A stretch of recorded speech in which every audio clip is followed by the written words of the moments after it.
A parábola do bom samaritano é conhecida até mesmo pelos não religiosos. Mas será que ela realmente significa aquilo que nós aprendemos sobre ajudar o próximo? Ou ela tem outro significado? Fica comigo para a gente descobrir nesse vídeo.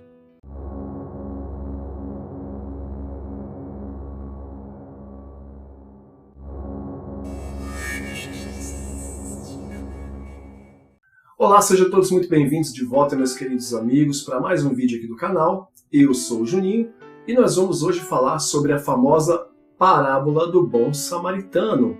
Todo mundo conhece, eu tenho certeza, mesmo não sendo propriamente religioso, talvez não sendo evangélico, talvez não sendo católico, mas alguém sempre ouviu como exemplo a parábola ou a expressão o bom samaritano, naquilo que diz respeito sobre ajudar ao próximo.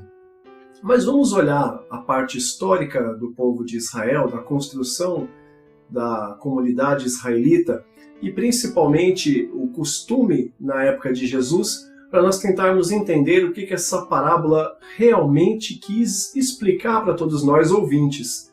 E posso te adiantar, não é aquilo que a gente tem aprendido ao longo dos anos na igreja, ou talvez não é somente aquilo que nós aprendemos na igreja, ou não é sobre exatamente aquilo que nós aprendemos na igreja. Bom, a região onde se passa a história era uma região muito árida e seca, e Jesus ele estava na Galileia, de onde ele desce até a Judéia. E no meio do caminho você vai ter a região de Samaria. E Jesus então sente sede no momento em que ele passa por um famoso poço, cavado ali mesmo por Jacó, nos tempos primórdios da comunidade de Israel, antes mesmo de existirem as 12 tribos. Você conhece a parábola, né? Ele pede de beber a uma mulher samaritana que está no poço, recolhendo água. Aquela mulher, por ser de Samaria, ela estava num horário de fluxo menor de pessoas no poço, para que não houvesse atrito com os judeus, porque os samaritanos e os judeus eles eram inimigos. Então aquela mulher vai num horário fora do horário normal de fluxo para buscar água, para evitar o conflito ou o contato com as pessoas. E ela até se admira, ela se espanta de ver que Jesus ele estava ali num horário que não devia ter ninguém. E ela se admira e fala: pode você, um homem judeu, conversar comigo, uma mulher samaritana? E é interessante que Jesus ele pede a ela água para beber. E aquela mulher então faz essa indagação. Você percebe ali que a mulher ela tem um pouco, ou muito dessa natureza da rixa entre judeus e samaritanos, uma vez que ela nega a água para Jesus. E veja que pelo costume daquela região, dos habitantes daquela região de Israel, tanto da Judéia, Galileia, Samaria, o costume dos nômades, dos beduínos, os povos que vagavam ou habitavam o deserto, pelo costume deles, quando alguém te pede água, ou até mesmo comida, mas principalmente quando alguém te pede água e você se nega a dar de beber para a pessoa, é a mesma coisa do que você desejar a morte dela. Porque se ela tem sede e você nega a água, dificilmente ela vai ter forças para chegar a algum local, uma região ou um povoado, onde ela consiga água. Então aqui o que essa mulher faz para Jesus é seríssimo, uma vez que ela nega a água ao Senhor Jesus.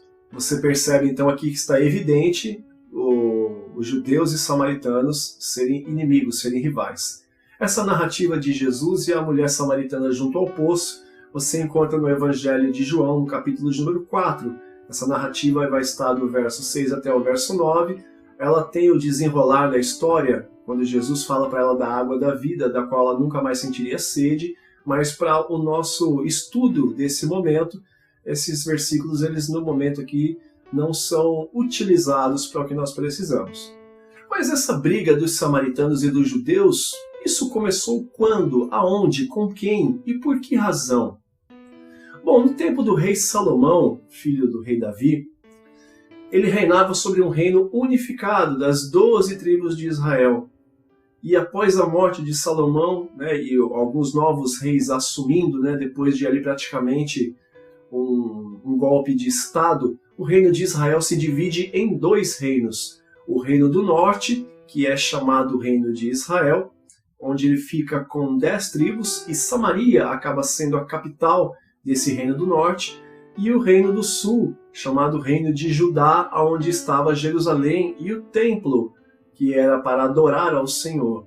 Então esse reino fica dividido em dois grandes blocos, o do norte com 10 tribos, o do sul com 2 tribos. Jerusalém estava no sul, e esse reino foi chamado Reino de Judá, e tinha um rei somente para essa região, enquanto que o reino do norte, com 10 das 12 tribos de Israel, ele ficou chamado de Reino do Norte, ou Reino de Israel, que tinha um outro rei, mas a sua capital passou a ser provisoriamente Samaria.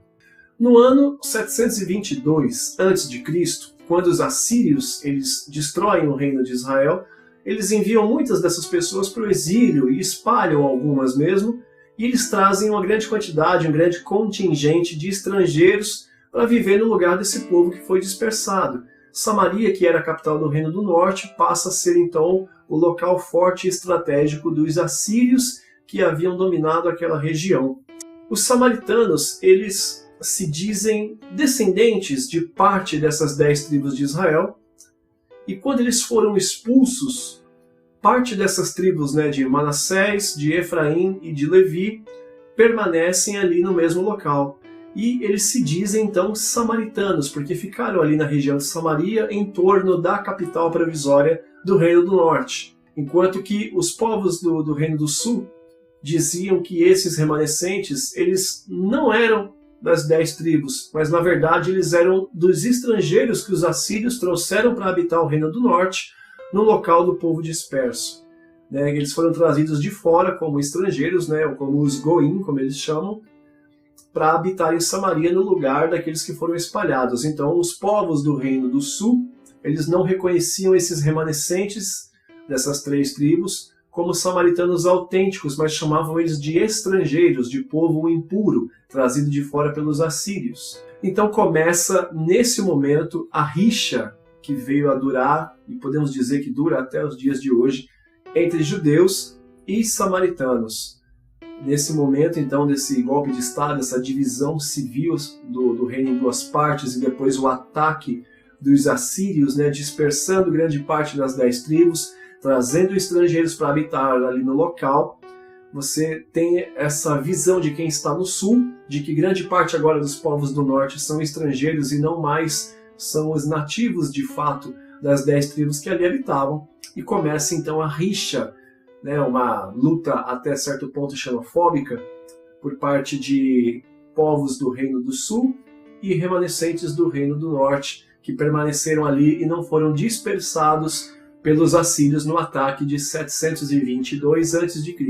No período da reconstrução do segundo templo em Jerusalém, os samaritanos eles não foram permitidos de participar dessa construção, justamente pelo fato de Jerusalém e o templo estar no Reino do Sul, o Reino de Judá, e porque os povos do Reino do Sul tinham essa ideia de que os povos do Reino do Norte, os samaritanos, eles eram na verdade estrangeiros que se misturaram com parte do povo que habitava o Reino do Norte. Mas acabou que os samaritanos, por assim dizer, acabaram também nem fazendo tanta questão assim de participar da reconstrução do templo, uma vez que eles queriam que o templo fosse construído no Monte Gerizim.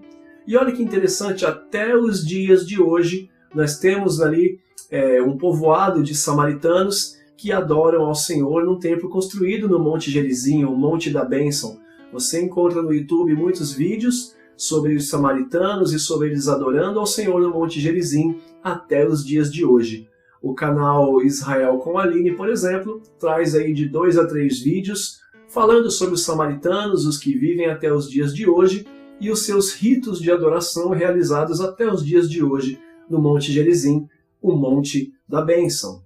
Tendo tudo isso em mente, agora nós podemos olhar para essa parábola do samaritano ou do bom samaritano, que seria ali uma forma irônica de se referir a um samaritano, uma vez que um judeu não gosta de um samaritano. Você falar de samaritano ainda o chamando de bom é no mínimo uma ironia ou um sarcasmo para com os judeus. Vamos ter, com todas essas informações que nós tivemos aqui, sobre essa rixa e onde ela começa, e esse caráter histórico e essa divisão de povos, vamos dar uma nova olhada para a parábola do samaritano e entender um pouco das lições a que Jesus se referiu. Esse texto está no Evangelho de Lucas, no capítulo de número 10. Nós vamos ler aqui alguns versículos para nós pegarmos todo o contexto e todo o relato de Jesus, e depois nós vamos vir aqui explicando os termos separadamente para que não fique dúvida sobre nenhuma parte dessa importante história para o contexto histórico e o contexto da lei de Moisés no coração do povo de Israel. Vamos ao texto. Evangelho de Lucas, capítulo 10, verso 23 em diante, diz assim: E voltando-se para os discípulos, disse-lhes em particular: Bem-aventurados os olhos que veem o que vós vedes, pois vos digo que muitos profetas e reis desejaram ver o que vós vedes, e não o viram, e ouvir o que ouvis, e não o ouviram. E eis que se levantou um certo doutor da lei, tentando-o, e dizendo: Mestre, que farei para herdar a vida eterna? E ele lhe disse: Que está escrito na lei? Como lês? E respondendo ele, disse: Amarás o Senhor teu Deus de todo o teu coração, de toda a tua alma, e de todas as tuas forças, e de todo o teu entendimento, e ao teu próximo como a ti mesmo. E disse-lhe: Respondeste bem, faze isso e viverás. Ele, porém, querendo justificar-se a si mesmo, disse a Jesus: E quem é o meu próximo? E respondendo Jesus, disse: Descia um homem de Jerusalém para Jericó, e caiu nas mãos dos salteadores, os quais o despojaram, e espancando-o, se retiraram, deixando-o meio morto. E ocasionalmente, descia pelo mesmo caminho certo sacerdote, e vendo-o, passou de largo. De igual modo também um levita, chegando àquele lugar, e vendo-o, passou de largo. Mas um samaritano, que ia de viagem, chegou ao pé dele, e vendo-o, moveu-se de íntima compaixão. E aproximando-se, atou-lhe as feridas, deitando-lhes azeite e vinho, e pondo-o sobre o seu animal. Levou-o para uma estalagem e cuidou dele. E partindo no outro dia, tirou 2 dinheiros e deu-os ao hospedeiro, e disse-lhe: Cuida dele, e tudo o que demais gastares, eu te pagarei quando voltar. Qual, pois, destes 3 te parece que foi o próximo daquele que caiu nas mãos dos salteadores? E ele disse: O que usou de misericórdia para com ele. Disse, pois, Jesus: Vai e faze da mesma maneira. Veja que texto interessante. Até aqui, para quem conhece a parábola do bom samaritano, nenhuma novidade, mas nós vamos começar a entrar agora numa exegese, onde nós vamos dividir os textos de acordo com o contexto e vamos gradativamente entendendo cada passagem para que tudo faça sentido de acordo com as informações históricas que nós já abordamos no início do nosso estudo. Vamos então para o primeiro bloco. Do verso 23 ao verso 25 diz assim: Voltando-se para os discípulos, disse-lhes em particular: Bem-aventurados os olhos que veem o que vós vedes, pois vos digo que muitos profetas e reis desejaram ver o que vós vedes e não o viram, e ouvir o que ouvis e não o ouviram. E eis que se levantou um certo doutor da lei, tentando-o. Então veja que nós temos aqui algumas características importantes. Esse texto aqui, anteriormente, você tem ali um time skip, né? Você tem um salto temporal, porque no começo do capítulo, Jesus ele pega 70 pessoas e as incumbe de uma tarefa de evangelizar e ir pelas cidades e os envia. No mesmo capítulo, eles retornam e dão a Jesus o resultado das coisas que eles realizaram. Então veja que esse capítulo 10 de Lucas já tem uma considerável parcela de tempo que se passa esse texto. E aí Jesus, então, ouvindo todos os relatos daqueles que voltaram, conversando em particular com os seus, ele fala: olha, vocês são muito felizes por presenciar esse tempo. Esse capítulo, inclusive, tem um texto muito importante e polêmico, que Jesus, ao ouvir esse relato, ele diz a seguinte frase: olhei e vi a Satanás cair do céu como um raio. E isso tem um significado porque ele está dentro do contexto da reação de Jesus ter se alegrado no Espírito quando ouve o resultado das obras que os seus enviados realizaram, quando eles voltam e contam. Então isso tem uma finalidade, uma função importante dentro desse texto. Tá?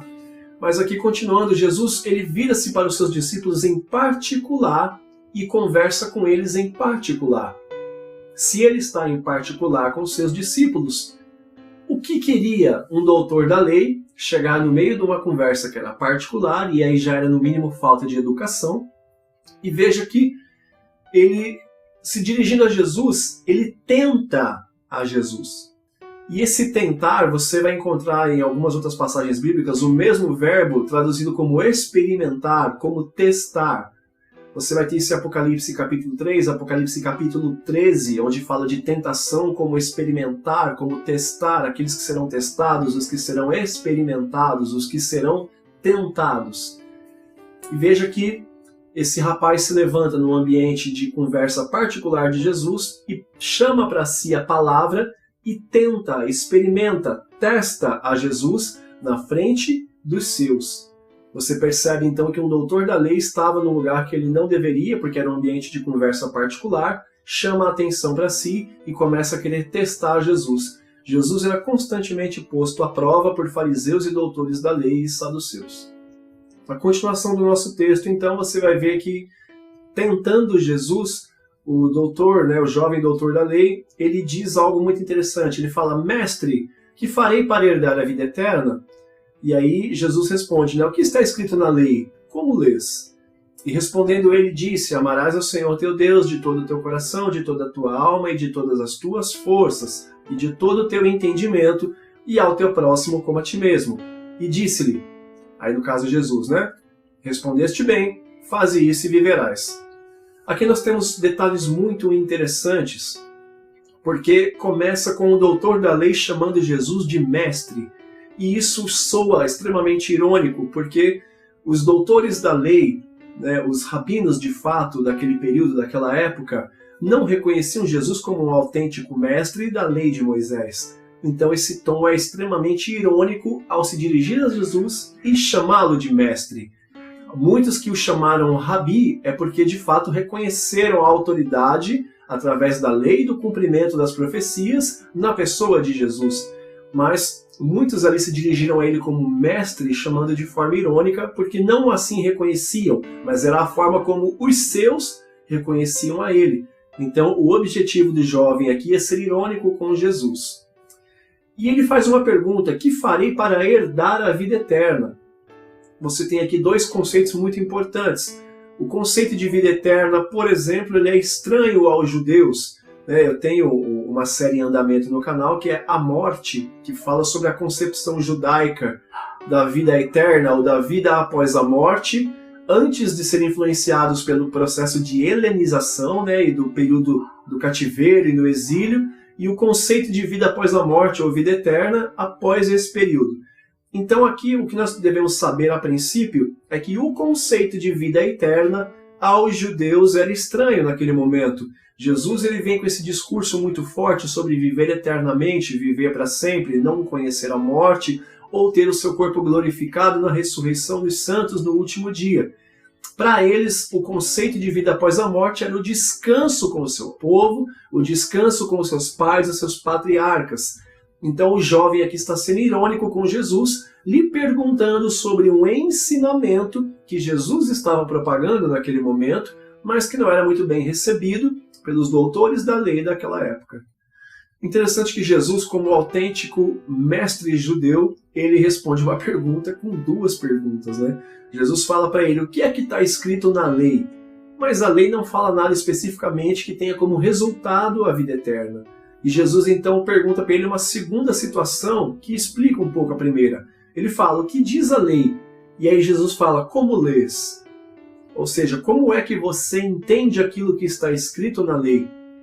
A resposta do jovem é muito interessante, porque o rapaz ele responde com mais ironia, e aí ele demonstra duas coisas aqui. Ele demonstra que ele conhece o discurso que Jesus está ensinando e que ele conhece, logicamente, a Torá, a lei de Moisés. Tanto que ele menciona as duas situações. Veja que o jovem ele responde da mesma forma que Jesus ensinava. Jesus começa a dizer para as pessoas: ame a Deus com toda a tua alma, teu coração, teu entendimento, as tuas forças e o teu próximo como a ti mesmo.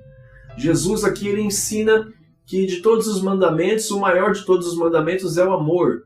E Jesus ele sintetiza os 10 mandamentos em 2. Você quer deixar um judeu maluco? É você mexer de qualquer forma que seja nos mandamentos da Torá, na lei mosaica. E Jesus ele resumia e sintetizava.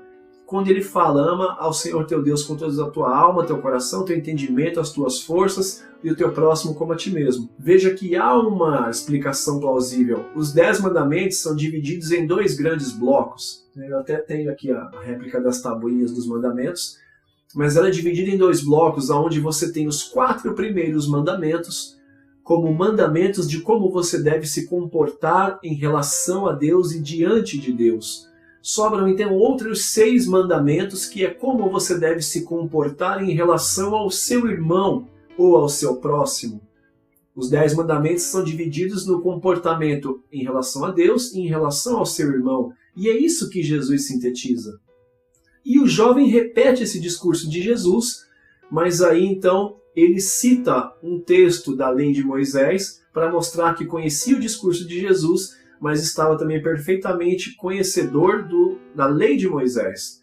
Veja que ele menciona o texto de Levítico 19 e verso 18, que diz o seguinte: não te vingarás e nem guardarás ira contra os filhos do teu povo, mas amarás o teu próximo como a ti mesmo. Eu sou o Senhor.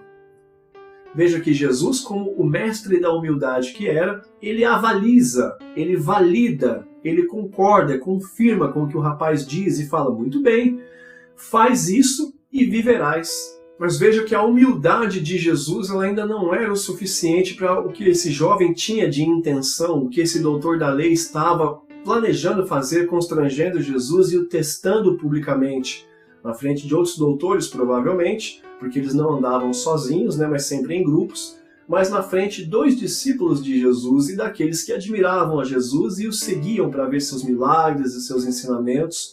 Veja que não satisfeito, no verso 29, o jovem, ele porém, querendo justificar-se a si mesmo, disse a Jesus: e quem é o meu próximo? Ele acaba de mencionar o texto de Levítico e ele fala, olha, o texto fala: ama teu próximo como a ti mesmo. Era um conhecedor da lei?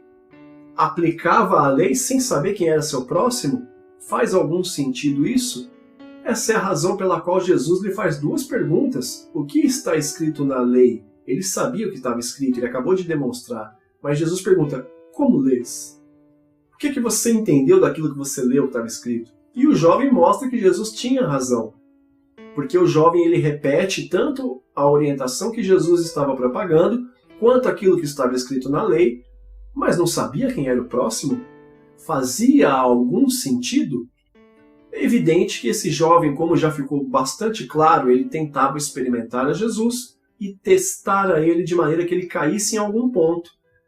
E ele sabia quem era o próximo, evidentemente. Mas aqui, pela parábola e pelo todo o contexto que nós estamos trabalhando aqui nesse capítulo 10 de Lucas, em comparação com o que nós já vimos sobre os samaritanos e as pessoas que estavam ao redor, esse jovem esperava que Jesus dissesse exatamente quem era a pessoa que devia ser amada como um semelhante. E esse jovem tinha a intenção de que, dependendo da resposta de Jesus, ele visse algum povo excluído ou incluído e fazer Jesus tropeçar em algum ponto. Porque é sabido que Jesus tinha escolhido um publicano para ser o seu seguidor. Eu tenho um vídeo no canal falando sobre quem eram os publicanos, a escória dos judeus. Jesus era seguido de perto por todo tipo de pessoas que queriam as suas bênçãos, curiosos, aqueles que queriam lhe matar. Se Jesus fala, por exemplo, que um samaritano é o próximo, que é o caso aparentemente aqui, causaria confusão com os judeus por causa da rixa desde a época da divisão dos reinos. Se Jesus fala que prostitutas são o próximo, ele poderia dizer que Jesus estava defendendo infratores da lei. Então veja que esse jovem coloca Jesus numa armadilha extremamente complicada e sensível de ser desfeita. Mas olha a resposta de Jesus, como ela é interessante. Jesus então responde com a nossa famosa história. E o primeiro texto ele já traz algumas coisas bastante interessantes para nós. O verso 30 vai dizer: respondendo Jesus disse, descia um homem de Jerusalém para Jericó e caiu nas mãos dos salteadores. A primeira coisa que nós podemos aprender aqui é sobre a geografia e o que ela nos ensina sobre a cultura dos judeus. Veja no mapa, por exemplo, que de Jerusalém você sobe para Jericó e não desce. O texto vai dizer que descia um homem de Jerusalém para Jericó, mas geograficamente não faz sentido de acordo com esse nosso mapa. Mas olha só, o respeito pela cidade sagrada, ele fazia com que os povos vindos do norte descessem, ultrapassando Jerusalém e subindo de volta a ela. Veja que da mesma forma, se você está em Jerusalém, você não sobe mais para lugar nenhum, porque Jerusalém é o único lugar que merece ser subido. Desde os tempos da cultura do Monte Sinai, e você sempre sobe para adorar a Deus. Isso era da cultura deles. Tá? Então você já estando em Jerusalém não poderia subir para nenhum outro lugar, mas você tinha que descer, dar a volta e então subir para o norte. E você teria que fazer a volta por fora. Ah, mas você está inventando isso. Não, nós temos outros exemplos na Bíblia, mas olha, por exemplo, aqui João 2. Nós temos aí João capítulo 2, do verso 12 ao 13. Olha o que o texto diz. Depois disso, desceu a Cafarnaum, ele e sua mãe, e seus irmãos e seus discípulos, e ficaram ali não muitos dias, e estava próxima a Páscoa dos judeus, e Jesus subiu a Jerusalém.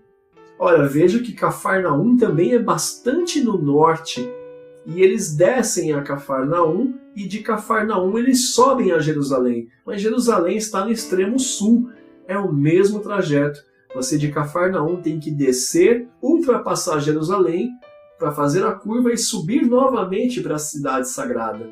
E se você está em Jerusalém, que é no sul, e você tem que ir para Cafarnaum, que é no norte, você desce para Cafarnaum, porque você desce Jerusalém, ultrapassa a via de acesso e por fora sobe de volta para Cafarnaum. Olha como é interessante. Provavelmente isso passou desapercebido sempre que você leu e estudou esse texto do Bom Samaritano. Mas se você fizer isso acompanhando o mapa, você pode achar que de repente é um erro ou uma contradição bíblica? Não. Porque estudando a cultura e a história do povo de Israel, você vai ver que por respeito à cidade sagrada e ao templo, sempre se subia para Jerusalém e nunca descia. Você dava a volta por fora e subia para adorar. Que bonito isso, né? E nessa estrada com alto fluxo de subir e descer para adorar no templo, era natural que tivessem ali ladrões. Mas os salteadores ali têm um significado interessante, porque ele pode também ser traduzido em alguns momentos como mercenário, que é uma classe específica de pessoas que eram pagas para fazer algo sem questionar o serviço. Nós já falamos sobre isso em outros vídeos, sobre o dispenseiro. Tem um vídeo aqui no canal que fala sobre o ladrão vem para roubar, matar e destruir, que ali nós falamos sobre os salteadores, os mercenários. Veja então que esses rapazes que assaltam esse moço provavelmente foram pagos para alguém para tentar fazer vítimas e pegar os seus bens e os seus pertences na estrada, seja subindo ou descendo para o templo. Porque as pessoas subiam com seus bens ali porque ofertavam, levavam sacrifícios, então era natural que muitas pessoas ali, principalmente com posses, eles eram assaltados, como acontece com esse moço. Tá? E o interessante é que esse moço que cai na mão dos bandidos, o texto diz que ele fica como quase morto, como meio morto, ou como quem estivesse morto. Então é um caso que se você está numa estrada e vê alguém estirado no chão, a visão de quem olha provavelmente é de alguém que está ali morto. Até porque é uma região árida, seca, então a pessoa provavelmente, se não fosse atendida, estaria de fato morta em pouquíssimo tempo. Isso é extremamente importante para o que vem agora, porque o texto vai dizer: ocasionalmente descia pelo mesmo caminho um certo sacerdote, e vendo-o passou de largo.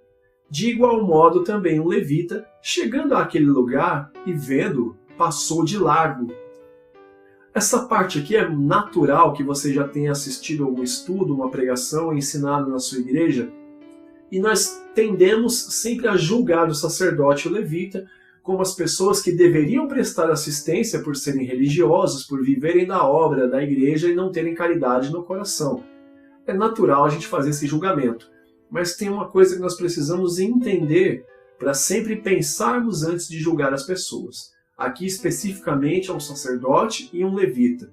Vamos atentar para um texto em Números capítulo 19, verso 11 ao verso 13, e vamos entender um pouquinho mais de por que provavelmente eles fizeram o que fizeram, não dando assistência para aquele moço.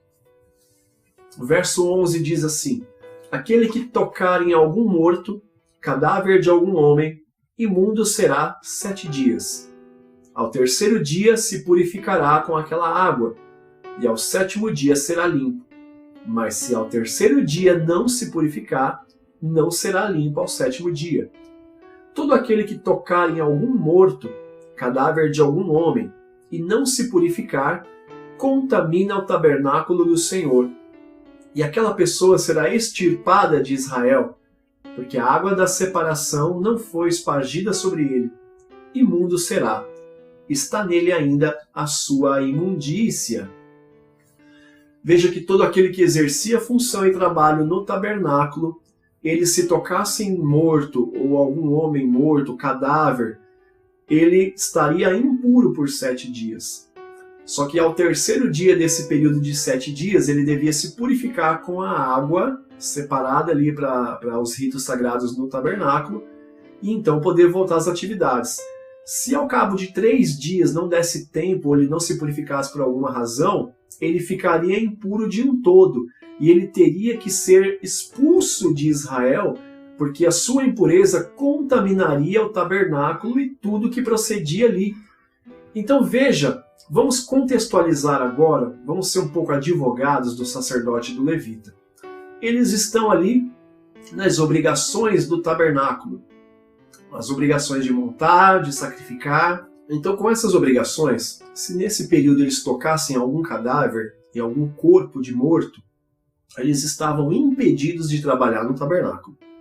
Então não teria rito, não teria sacrifício, não teria oferta, montagem dos utensílios. Por que isso? Porque tocando num morto você estava impuro, você tinha até 3 dias para se purificar. Só que lembre-se que nós estamos num contexto de quem vive no deserto. Qualquer trajeto de uma cidade, um povoado, até o templo, levava alguns dias, sendo até uma semana, por exemplo. Então imagine que você está numa região deserta, você toca num corpo de morto, você toca num cadáver, e você tem 3 dias para se purificar com a água do tabernáculo, mas você tem um trajeto de viagem superior a 3 dias. Não daria tempo de se purificar. Você estaria impuro, você contaminaria o tabernáculo, os utensílios e não poderia haver rito, e você seria extirpado de Israel. Veja então que não é simples fato da pessoa não querer prestar assistência, mas é uma preocupação em estar apto para cumprir com as suas obrigações no tabernáculo, atender as pessoas que subiam para sacrificar, realizar os ritos e o culto de adoração ao Senhor, e estar dentro da sua cidade, não sendo impedido de ficar dentro da sua cidade. Então nós temos que levar isso em mente quando nós julgamos o sacerdote e o levita, que viram um homem que aparentemente, para quem passa na estrada, sabe-se lá quanto tempo ele poderia estar ali naquela condição, talvez já estivesse morto. Por que eu tocaria no corpo de um morto que me impediria de realizar as minhas funções? Veja que tudo isso estava na mente deles. É evidente que Jesus ele traz um contexto maior sobre essa parábola, onde ele ensina que nós devemos, acima do cumprimento da lei, amar ao próximo e tentar resgatar as vidas, por mais que elas pareçam mortas ou perdidas. Mas é importante ter essa ideia de talvez qual foi a motivação que levou eles a não tocarem naquele rapaz que aparentemente estava morto, é o que o texto diz, para que não fossem impedidos de realizar suas obrigações. É como, por exemplo, você pensar, se eu for fazer uma coisa que vai me impedir de estar no culto, é para ajudar alguém, mas se eu fizer isso eu vou perder o culto, eu vou me atrasar, não vou conseguir cumprir com a minha tarefa, eu sou diácono, eu sou músico, eu sou o pregador do dia. Tem que ser levado em consideração. Não estou apoiando a decisão deles, mas estou dizendo que também é errado julgar em primeiro momento que simplesmente eles decidiram não prestar uma assistência. Veja que aqui então Jesus começa a dar a sua alfinetada quando coloca um samaritano rival de judeus como o herói da história. Veja só, Jesus vai dizer que um samaritano que ia de viagem chegou ao pé dele e, vendo, moveu-se de íntima compaixão. E, aproximando-se, atou-lhe as feridas, deitando-lhes azeite e vinho, e, pondo-o sobre o seu animal, levou para uma estalagem e cuidou dele. E, partindo no outro dia, tirou 2 dinheiros e deu ao hospedeiro e disse-lhe: cuida dele, e tudo o que demais gastares eu te pagarei quando voltar. Veja que pela rixa de judeus e samaritanos que nós já comentamos anteriormente, Jesus coloca a figura de um samaritano como o grande herói da história, né? E ele estava aqui com outras intenções, que era tratar a questão do preconceito e tocar na ferida dos judeus. Jesus, a gente sabe pelo texto que Jesus refere-se a si mesmo como o samaritano, porque Jesus está usando aqui de um que era legitimamente também descendente das suas tribos, mas era considerado pelos judeus como um estrangeiro, um estranho, e eles não o aceitavam, que é exatamente o que acontece com Jesus, que ele era legitimamente judeu, veio para os seus, mas os seus não o receberam, os seus não o reconheceram como um dos seus. Então Jesus aqui coloca como samaritano na posição de alguém que veio para o seu povo de forma legítima, mas o seu povo não o reconheceu e não o recebeu. E aí veja que a lição, evidentemente, é que o samaritano não se deixou levar pela aparência de que o homem talvez estivesse morto, mas preferiu conferir se de fato estava, porque havia uma pequena esperança de que estivesse vivo. E isso foi mais importante na motivação para tentar salvar a vida daquele homem. A grande lição de Jesus aqui é: se a pessoa está com a aparência de que está morta, pelo menos tente verificar se de fato está, porque há uma chance ainda de salvar ela caso não tenha morrido. E Jesus deixa isso claro quando começa a detalhar as formas como foi todo o processo de resgate. Jesus fala que o samaritano deitou azeite e vinho nas feridas, 2 dos itens mais utilizados, preciosos e caros para quem vivia no deserto. Tanto a vinha quanto a oliveira eram plantações que tinham terrenos específicos e que davam frutos de grande valor, né? O azeite de oliva, as azeitonas, o próprio vinho. E esse homem usa dos seus itens de grande valor para tentar salvar um estranho, que talvez nem fosse seu compatriota. Uma outra coisa importante: o homem que estava de viagem, ele tira os seus pertences, ele se desfaz dos seus pertences e de toda a bagagem que estava sobre o seu animal, para que esse homem pudesse deitar por cima dele até chegar na estalagem. Aqui Jesus está ensinando sobre o desapego. Tudo que estava em cima do animal, ele joga isso para o chão e coloca o homem em cima do animal até chegar na hospedagem. E aqui uma lição escatológica: Jesus deixa ele na hospedagem, aos cuidados do dono da hospedagem, paga pelos seus cuidados e fala: se isso não for suficiente, quando eu voltar, eu vou te pagar o que ficou faltando. Aqui é uma lição escatológica sobre Jesus deixando os doentes ao cuidado da igreja, e quando ele voltar vai dar a recompensa a esses que cuidaram dos feridos. Mas veja só que interessante, as etapas, né? Atou as feridas, deitou azeite, deitou o vinho, retirou a sua bagagem sobre o animal, colocou a pessoa no lugar, levou para uma estalagem, cuidou, confiou os cuidados do hospedeiro, arcou com os custos e prometeu restituir o valor, a diferença do valor, quando ele voltasse. É isso que Jesus está ensinando em toda essa lição, mas ainda tem um detalhe mais importante de todos, que logicamente fica para o final da nossa história. Lembre-se que o jovem ele faz uma pergunta para Jesus que motiva essa história. Jesus, como um bom mestre judeu, responde com outra pergunta. Após contar essa história, Jesus ele pergunta: qual, pois, desses 3 te parece que foi o próximo daquele que caiu na mão dos salteadores? E aí o jovem responde: o que usou de misericórdia para com ele. Veja que a rixa era tão grande que o jovem nem fala o samaritano, ele fala aquele que usou de misericórdia. A rixa estava presente ainda no coração do jovem, tanto que ele nem pronuncia, ele não daria o braço a torcer de dizer foi o samaritano que ajudou. Ele fala aquele que usou de misericórdia. Jesus disse, pois vai lá e faz a mesma coisa. Ou seja, use de misericórdia para com aqueles que você também não reconhece, aqueles que parecem mortos, aquele que você talvez desprezaria. Esse é o teu próximo. Agora olha que interessante, Jesus ele muda o significado da parábola com a pergunta que ele faz no final.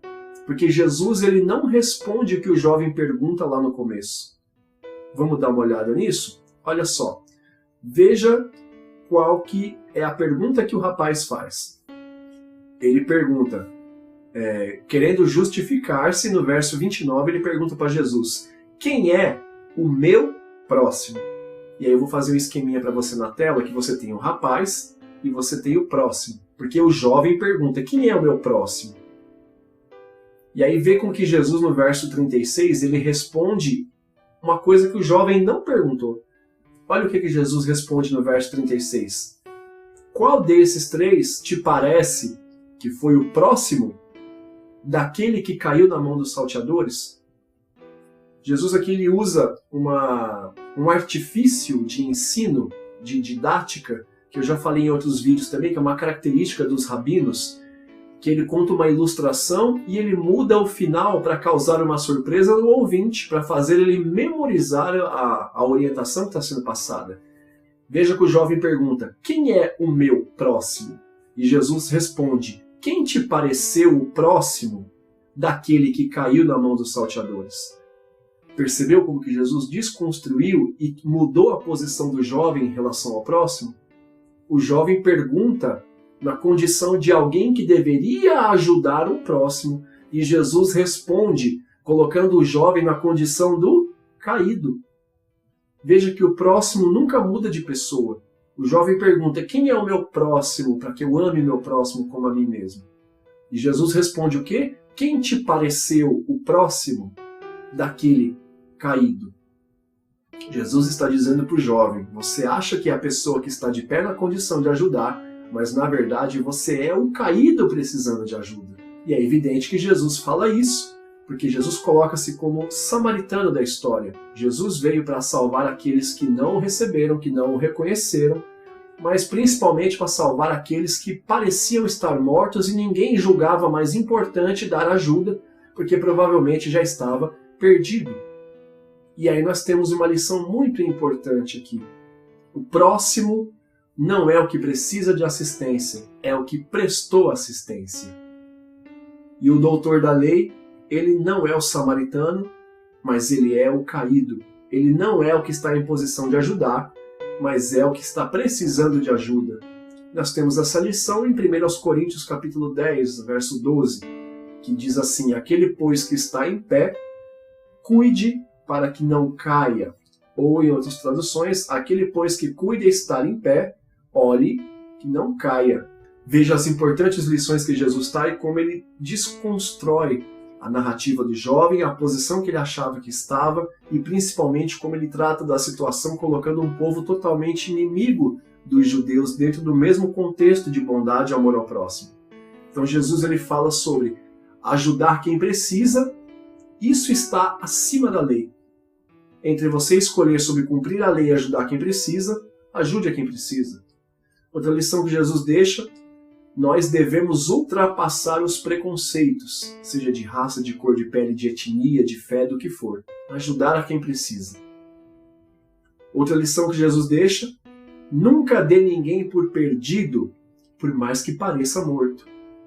Te parece morto, parece que já está tudo acabado, ainda assim tente prestar assistência.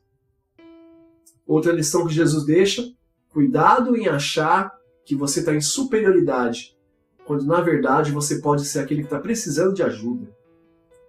E por último, não menos importante, nunca pense que você pode argumentar contra Jesus, ele sempre é muito mais sábio do que você. Que é o que esse jovem com certeza aprendeu. Ok, meus amigos, então esse é o estudo que nós temos para hoje. Se você que chegou até aqui, eu te agradeço. Peço que você clique aí no curtir, compartilhe esse vídeo com mais alguém que você acha que vai gostar desse conteúdo sobre essa forma diferente de olhar a parábola do bom samaritano. Se você ainda não é inscrito no canal, se inscreva. Se você já fez isso pelo menos uma vez, não precisa clicar de novo no inscrever-se, senão você vai desmarcar a sua inscrição e eu vou te perder como inscrito. Tá? Só se você ainda não é inscrito, não assinou o nosso canal, não ativou as notificações, clica lá no inscrever-se. Tá? Te agradeço por essa confiança de mais um vídeo, você que chegou até aqui. Espero que seja de bom proveito para você esse conteúdo e que Deus te abençoe, você, sua casa, sua família, em nome de Jesus.